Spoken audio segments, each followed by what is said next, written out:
ji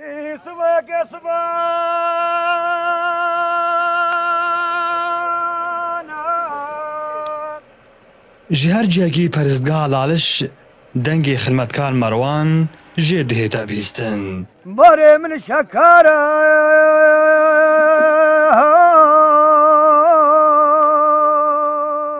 Qewl û beyt û qesîdan bi dengê xwe yê xweş ji bo wan kesên serdana Laliş dike dibêjêt.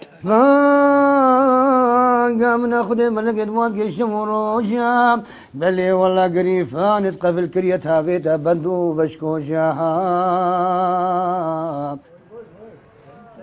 دیسان her karekî li Lalişê hebe ew jî beşdariyê têde dike û xwe jê bêbihir naket.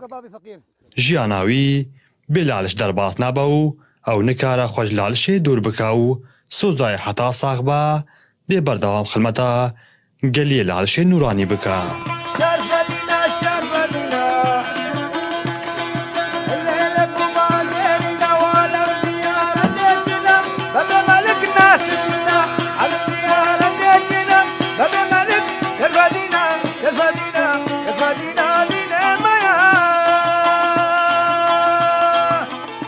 استيما خدمتها الشيخادي ازي كشكوكم هنجي با خدمتنا دست الفي خدمتي بجروفكا هنجي جروفكا باقي عيد وجمع ومحصرة وزيت تشينن مستمر بفي خدمتي البردوامي بهمبر خاطر لالش نوراني نقو بيجي فلان صالة باخذ الزاني كي خدمتكار كي نخدمتكار بيشتي هنجي وقتي بابي تشاوشي لا دس بيكر لالش نوراني ومريدة شيخادي ومريدة با خاصة وعمل لالش جوانكم وآباكم دس بيكر بي خدمتي.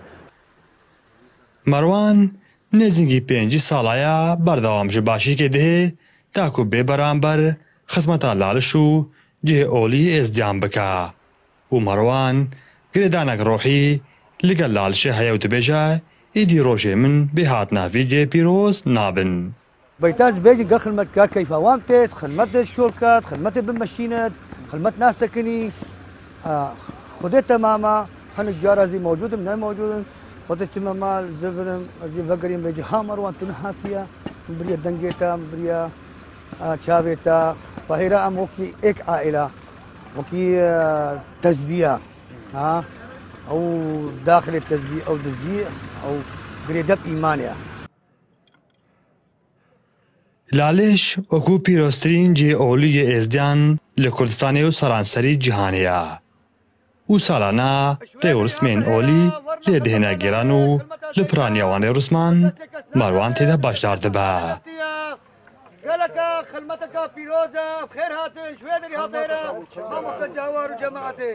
Merwan rêzek mezin di nava civaka êzdiyan de heye ji ber wî karê wî yê pîroz û ji hemû wan deverên êzî lê heyin Şingaltaş Şêxan li destpêka hemû karan tê dîtin.